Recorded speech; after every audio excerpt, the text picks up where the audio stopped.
Ayan, good morning guys. Good morning mga kanaytay. Ngayon, magluluto naman tayo ngayon ng ating menu for today. Ayan.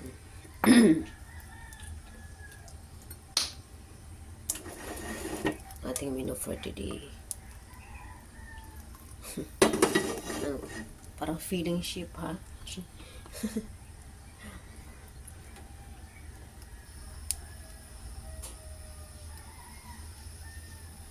Dahil sa luto ng ating unahin natin yung patatas at saka carrots. Igisa natin. Dapat nga ipurinay ko pala eh.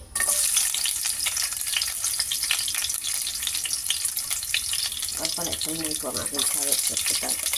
Ayan.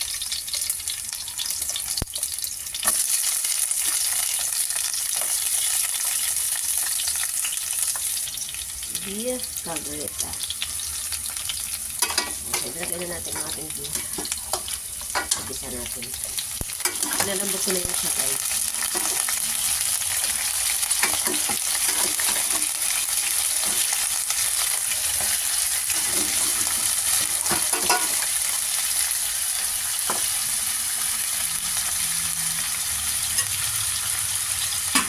Ilalambot na natin siya. Ilagay na natin.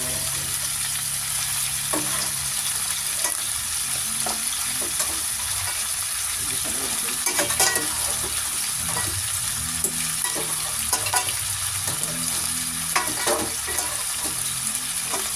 Igisa na natin. Tapos of course, ilagay na natin ang ating carrots. Ating carrots at patatas.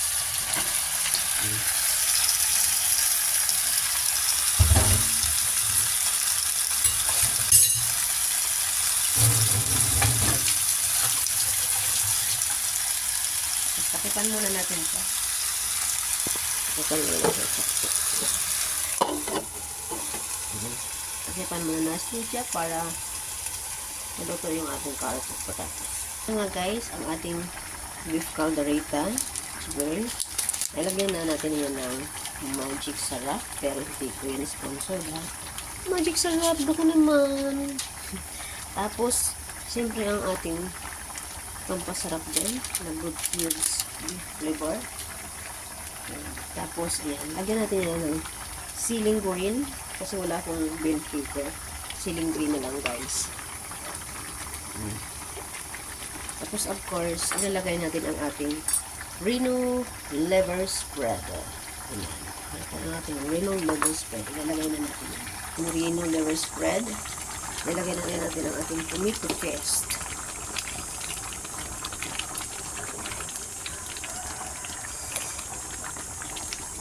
Yan yung nagpapayami sa kanya. Yan yung nagpapayami talaga sa kanya guys.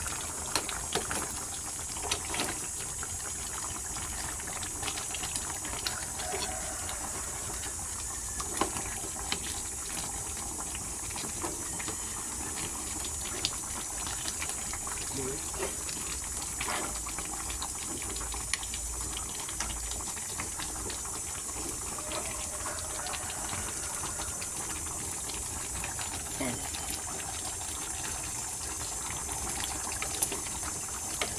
Dapat bell pepper yun eh. Pag sa palengke ka talaga bumili ng meat, ang lalaki talaga ng hiwa nila. Kasi wala silang machine. Tinataga lang nila. Oh my gosh. Pero okay lang. Kasi minsan lang naman. Ayan na ang ating antayin na lang na natin na mabawasan yung sabaw konti para medyo lumambot pa. Ayan ang ating recipe for today, ang ating menu for today, ang ating beef caldereta. Mayroon siyang twist. Lagyan natin siya ng tidbits. Ayan o. Yung mga tidbits para mas yummy.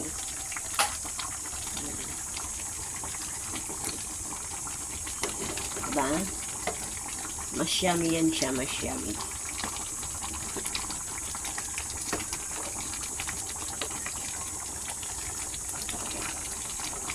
So, ayan, dahil sa malilate na ako, maliligo na ako. Thank you so much for watching. Ayan na ang ating menu for today. Thank you, thank you. Saka, guys, hindi ako kumakain sa umaga, ha. Nakain ko lang lunch and dinner. Sa morning kasi, nag-bread lang ako. Bread with coffee. Yan. Kaya hindi ako makikita ang kakain sa niluto ko.